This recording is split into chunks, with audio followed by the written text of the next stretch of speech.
If you're aiming to be successful in a self-employed way, then customer service is probably the number one way that your customers will be judging you.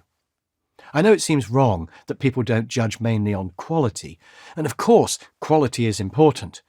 But I would suggest that quality is a given. So the biggest differentiator between you and your similar quality competitors is going to be customer service. And if you're working in an organisation, does the concept of customer service still apply? Absolutely. You still have internal customers, you may have external customers, you have colleagues and a boss who also count as customers. Everyone you deal with is a customer in a way. And offering great service is fairly easy to do and will definitely bring you rewards. So I'd like to give you my top 7 tips for giving great customer service. First, as I mentioned, is always keep your promises.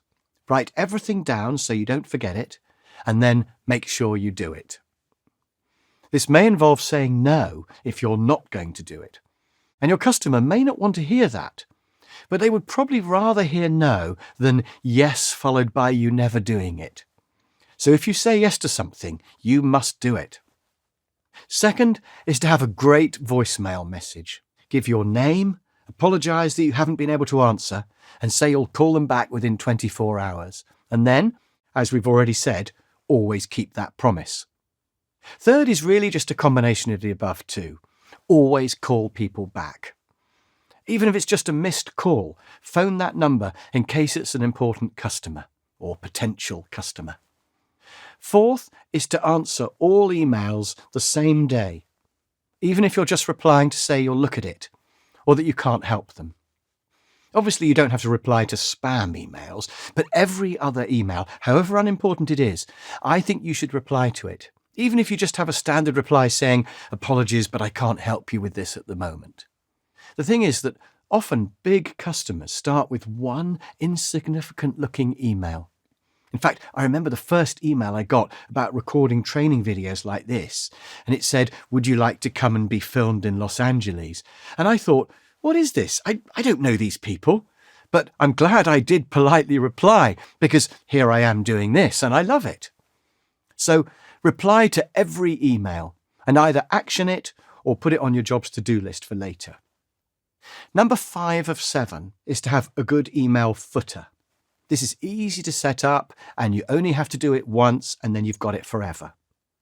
It should have your phone number, maybe direct line and mobile number, postal address, email address in case they print the email out or forward it, job title or company name, and website, and possibly something that will help them to remember who you are, like project management training for nurses or the car cleaning service where we come to you.